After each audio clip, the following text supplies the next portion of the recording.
What if the secret to an absolutely explosive garden isn't about working harder? What if it's about growing smarter? I'm Adam Grove, and on the Backyard Crops channel, we've tested hundreds of vegetable varieties to find out which ones actually deliver. And today, I'm revealing the exact 5 varieties that produced more food, more consistently, and with fewer headaches than anything else we've ever cultivated. Stick around because these 5 selections have the power to completely transform how you approach vegetable gardening. Before we go any further, make sure you hit that subscribe button and ring the notification bell, because what you're about to see could save you months of trial and error. Over the past 15 years, we've conducted extensive testing on more than 300 different vegetable varieties. We're talking about tomatoes, cucumbers, zucchini, sweet peppers, and hot peppers. Essentially, the 5 most popular crops that show up in virtually every suburban backyard garden across North America. This wasn't casual gardening. We systematically evaluated each variety based on 4 critical factors: plant vigor, how much fruit they produced, how well they fought off disease, and most importantly, how they actually tasted. Because what good is a vegetable that produces tons of fruit but tastes disappointing? The result of all this research, we've narrowed everything down to 5 champion varieties. These aren't just our favorites, these are legitimately the best performers we've ever grown. And honestly, we've tried enough varieties to know what we're talking about. If you're finding this content valuable, please take 30 seconds right now to subscribe to Backyard Crops. This channel is dedicated to finding the absolute best varieties for home gardeners, and there's so much more coming. Before we dive into each vegetable, it's important to understand where this testing happened and why that matters for you. We're based on the southeastern coast of North Carolina in USDA Hardiness Zone 8B. This means we deal with freezing winters and incredibly hot, humid, wet summers. When I say the summers are brutal, I mean conditions that would make most gardeners give up. We get constant moisture in the air, unexpected rain, and temperatures that stay elevated for months. This climate is genuinely one of the toughest environments for growing warm-season vegetables anywhere in the continental United States. If we can succeed with these varieties under these difficult conditions, there's an excellent chance they'll succeed wherever you live. If your summers are drier, your humidity levels are lower, or your temperatures are more moderate, these varieties will likely perform even better for you. Think of it this way. We're essentially working with the hardest possible growing conditions. If something thrives here, it's proven itself to be genuinely reliable. Vegetable number 1, the tomato revolution. The challenge. When we first relocated to North Carolina back in 2017, growing tomatoes became unexpectedly difficult. In our previous location in New Jersey and Pennsylvania, tomatoes practically grew themselves. The summer conditions were nearly perfect for them: warm days, moderate humidity, and good air circulation. But in the southeast, everything changed. The humidity was suffocating, rain came frequently and unexpectedly, fungal diseases became constant problems. Tomato plants that have been easy to manage suddenly became finicky and unproductive. We essentially had to start completely from scratch and rethink everything about how we grow tomatoes. Over the next 8 to 9 years, we tested approximately 200 different tomato varieties, searching for something, anything that would thrive in our new climate. The solution? Brandy Boy tomato. If we could grow only one tomato variety for the rest of our lives, we'd choose the Brandy Boy tomato without hesitation. The Brandy Boy is a large pink beefsteak tomato. It's a hybrid version of the classic Brandywine Sudeth heirloom, which is famous among tomato enthusiasts as one of the most notable and respected pink beefsteak varieties ever developed. The original heirloom is gorgeous, but it comes with significant drawbacks. The Brandywine Sudeth is finicky. It doesn't offer strong disease resistance. It struggles in heat. It fails to set fruit properly when temperatures climb, and frankly, it just doesn't produce very well overall. The hybrid Brandy Boy maintains that identical, beautiful appearance, but fixes all of those problems. The yields are at least double what you'd get from the heirloom version. The plants are far more vigorous. Disease resistance is substantially better. In eye testing, starting in 2015, this variety has never let us down. The performance. When you walk through a garden growing Brandy Boy, what strikes you immediately is the sheer abundance of fruit. This isn't a plant that produces a few nice tomatoes.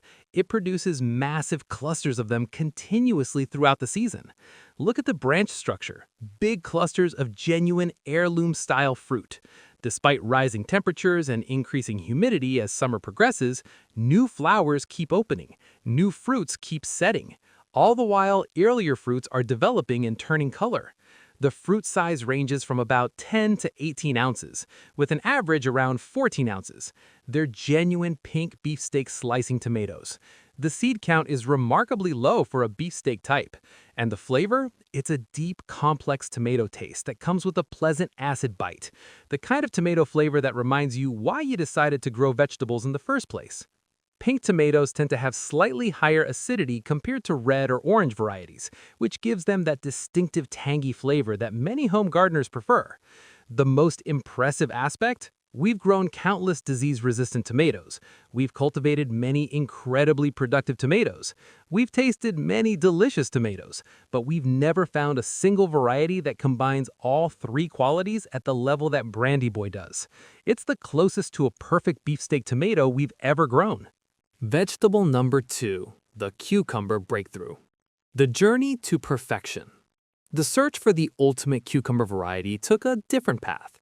Over the past decade, we've evaluated many cucumber options. Some were good, some were great, but only one variety fundamentally changed how we approach cucumber growing. That variety is Merlin. Merlin was so impressive that we literally reorganized our entire cucumber garden around it. Before explaining why, let's talk about cucumber biology because it's actually fascinating. Understanding cucumber types. Most cucumber varieties grown in home gardens are what botanists call monoecious. This means a single plant produces both male and female flowers. Male flowers create pollen. Female flowers, if they receive that pollen from a pollinator like a bee, develop into actual fruit. But there are other cucumber types, and discovering them completely changed our cucumber growing strategy. Gynoecious varieties produce only female flowers. This is amazing for productivity because the plant doesn't waste any energy producing useless male flowers. However, standard gynoecious varieties have a catch. They need to be planted alongside other cucumber varieties that have male flowers. Without that cross-pollination, the female flowers don't get fertilized, and the developing fruits drop off the plant. Then there are parthenocarpic cucumbers. These are genuinely revolutionary. Parthenocarpic varieties can set fruit without any pollination at all. The flowers develop into mature cucumbers whether or not a bee ever visits them. And here's the bonus.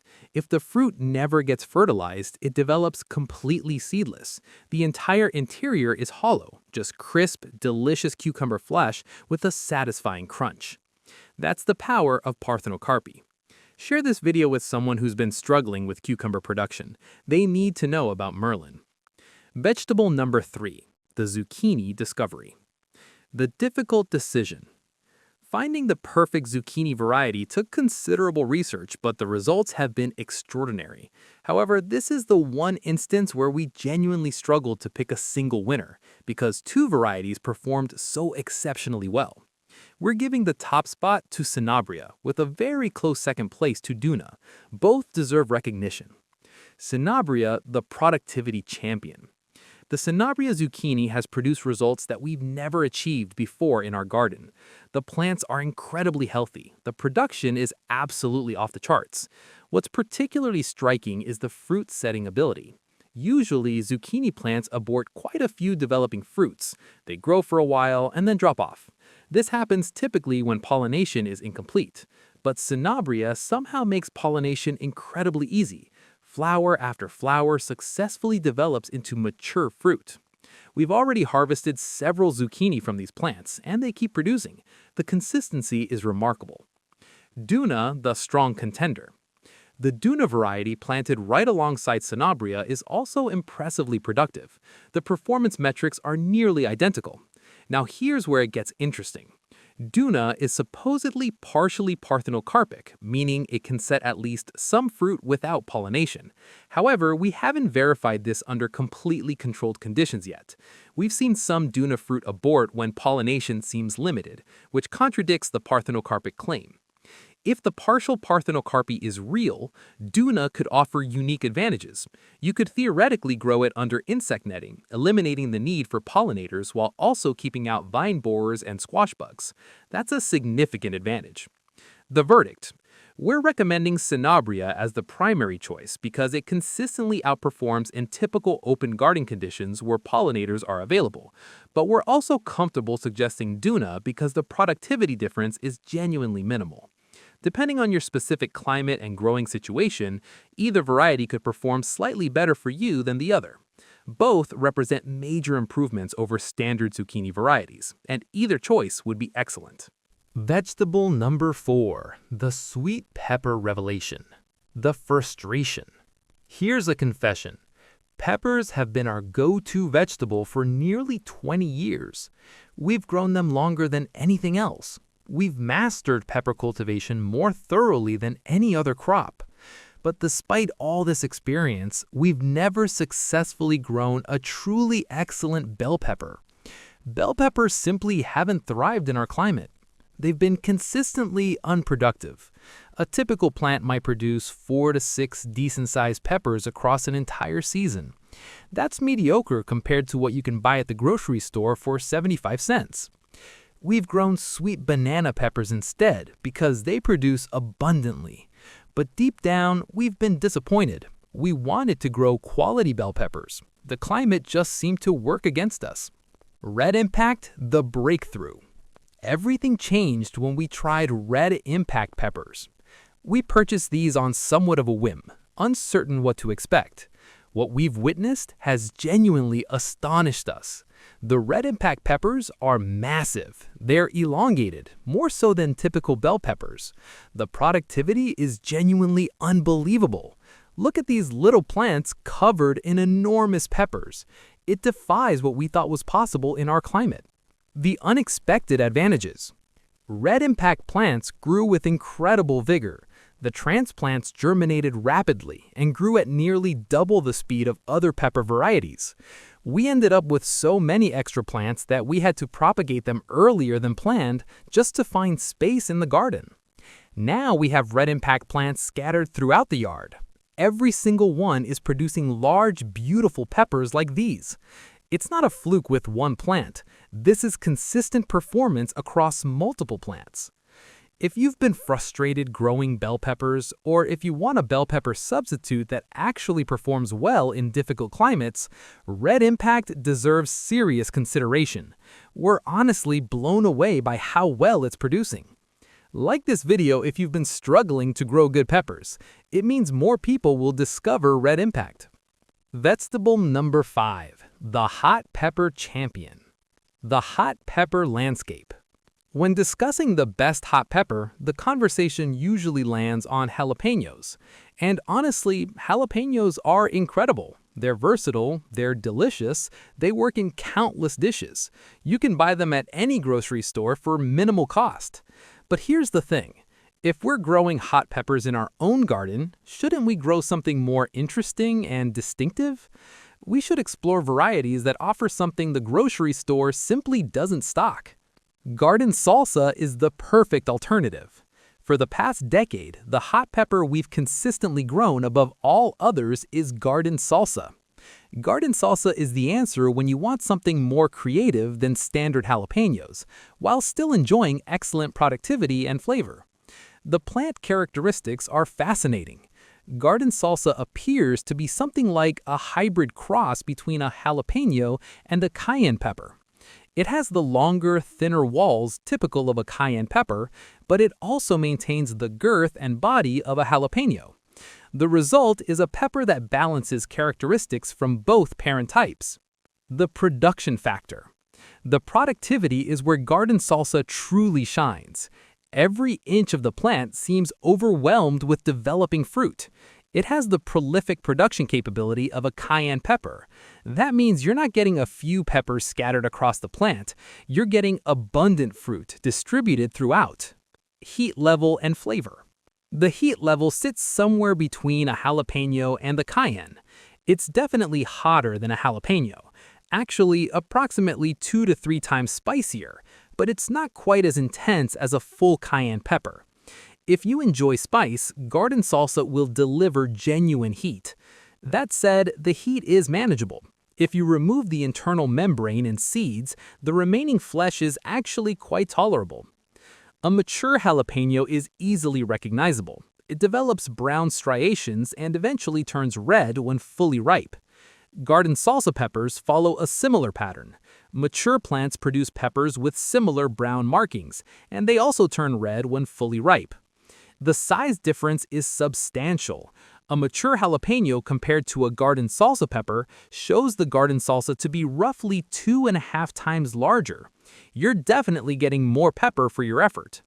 As the name implies, garden salsa performs beautifully in salsa, but because of the elevated heat level, use it cautiously. A little goes a long way in terms of spiciness. Bringing it all together. The 5 vegetable summary. So here's what we've established. If we could only grow one of each vegetable type, we'd select Brandy Boy tomato, Merlin cucumber, Cinabria zucchini, Red Impact sweet pepper, and Garden salsa hot pepper. These 5 varieties stand out from hundreds of options. They're not chosen arbitrarily. They represent genuine standout performers based on actual cultivation experience. Important clarifications. We're not claiming these are absolutely the best varieties in the entire world. That would be impossible. Vegetable preferences are partially subjective. Growing conditions vary dramatically by location. If you prefer smaller tomatoes or don't enjoy acidic flavor profiles, Brandy Boy might not resonate with you. If you live in a completely different climate zone like Arizona or Nevada, your results might differ from ours. The reality is that millions of vegetable varieties exist worldwide. No single person could feasibly grow even 1% of the available options. But what we can do is point you toward the varieties that have proven themselves exceptional in our experience. Please comment below with your own favorite varieties. Which of these have you tried? Which others deserve consideration? As you consider these varieties for your own garden, remember that success depends on several factors beyond just selecting good varieties. Soil quality matters. Watering consistency matters. Sunlight duration matters. Proper spacing and air circulation matter. These 5 varieties are robust and forgiving, but they still need basic care to achieve maximum potential. Prepare your soil with appropriate organic matter. Water consistently without waterlogging. Ensure adequate spacing for air circulation. Remove diseased leaves promptly. The beauty of choosing excellent varieties is that they reward good care generously. They're not difficult vegetables that demand constant attention. They're reliable performers that respond well to standard gardening practices. Thank you for watching Backyard Crops with Adam Grove. If this information has been helpful, please hit that like button. It genuinely helps us create more content like this. Subscribe to this channel because we're constantly testing new vegetable varieties and finding discoveries that can improve your gardening results. Ring that notification bell so you're alerted whenever we release new videos. Share this with fellow gardeners who are searching for better vegetable varieties. They'll appreciate knowing about these 5 outstanding options. Check out our community in the comments section. Tell us about your gardening experiences. Which varieties have worked well for you? What challenges are you facing? Here at Backyard Crops, we're dedicated to helping home gardeners succeed. These 5 vegetables represent years of testing and thousands of hours of observation. We're confident they can make a real difference in your garden. Thank you for being part of the Backyard Crops community. Happy growing, and we'll see you on the next video.